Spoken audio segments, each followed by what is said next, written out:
It was a sunny morning on the island of Sodor. Work begins early on the railway, and at 6 o'clock the yard was already busy.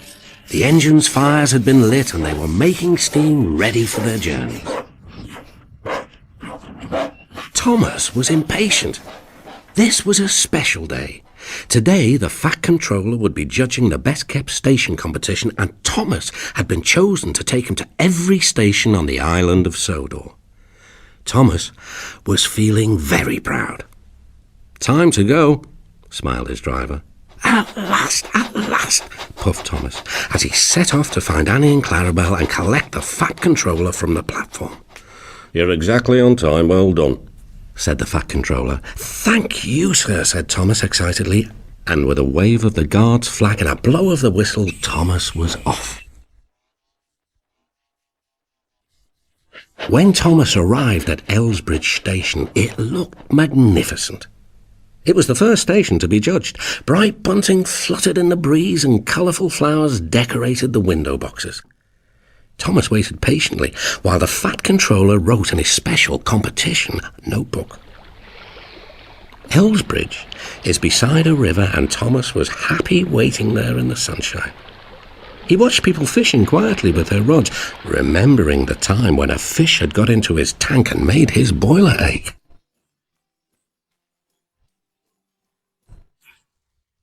"Whee-shh," said Thomas, as he raced down the hill with Annie and Clarabelle towards the harbour station. Ahead, he could see the tall lighthouse and the fishing boats moored in the harbour. It was a busy morning. A farm plough had arrived from the mainland, but no trains were available to deliver it to the farm. "Can we help?" Thomas asked his driver. His driver spoke to the station master about Thomas's idea. "What a good idea," the station master said. "Well done, Thomas. We'll attach a high-sided truck to Clarabelle and you can deliver the plough today." Everyone agreed that Thomas had made a really useful suggestion. Outside Knapford, there is a long, dark tunnel, which some of the engines are afraid to use. Thomas doesn't like the dark, but he would never let the Fat Controller down. As he approached the tunnel, Thomas closed his eyes. "I'll open them again when we reach the other side," he whispered to himself. But before he knew what was happening, there was a loud clang. The workman had left some tools on the track, and Thomas had to stop right in the middle of the dark tunnel while his driver climbed down from the cab to check the line with his lamp. "Now I'm all alone," murmured Thomas. "No, you're not," chirped Annie and Clarabelle indignantly. "We're right behind you."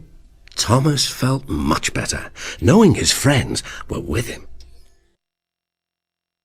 Thomas was so glad to be out of the tunnel and in the sunshine again. He raced through the rolling farmland with Annie and Clarabelle. The plough had to be delivered to Terence the tractor. It wasn't long before they heard the familiar rattle of Terence's engine behind the hedge. "Hello, Terence," called Thomas. "Hello, Thomas," Terence replied. "I'm getting a splendid new plough." "I know," said Thomas, and he told Terence and the farmer how he had collected the plough from the harbour. Terence and the farmer were very pleased. "Thank you," said the farmer. "As soon as the chickens have been fed, we will plough the field."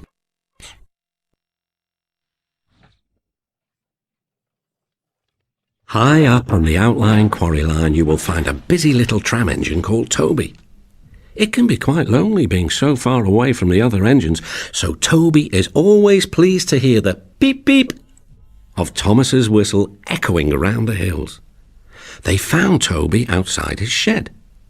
"Toby," announced the Fat Controller, "I'd like to invite you to the final judging of the best-kept station competition to be held at the main station this evening." "Oh, thank you, sir," said Toby. "Can Henrietta come too?" "Of course," said the Fat Controller kindly, so Toby trundled away to tell Henrietta the exciting news. On their way to the last station, Thomas passed Bertie the bus, waiting at the level crossing. "Toot toot," he challenged cheekily. Can you guess what Bertie wanted? Thomas returned with Annie and Clarabel to the main station. "Do you know which station will win the competition?" asked all the engines excitedly. "Will it be Tidmouth?" asked Percy. "Or Wellsworth?" interrupted Gordon. "I don't know," replied Thomas, "but every station has been visited. Those are the rules." The Fat Controller agreed. "Every station has been given the chance to win. The rules make sure of that." All the engines understood. The platform was crowded as everyone gathered to hear the Fat Controller make his announcement. Mrs. Kindly had made tea for everyone, and a huge table was covered with plates of cakes and sandwiches. The Fat Controller stood on a box to announce the winner. "After visiting every station on the island of Sodor with Thomas today, I realised that each station is special in its own way, and so it has been impossible to choose just one winner. The pride that has been taken in keeping every platform neat and attractive makes the island of Sodor a very special place to live in. Therefore, I propose to award a certificate to every station, because every station is a winner." Each station master came forward to shake hands with the Fat Controller. Photographs were taken by the local newspaper, and everyone agreed that they were lucky to have such a fine railway on such a beautiful island.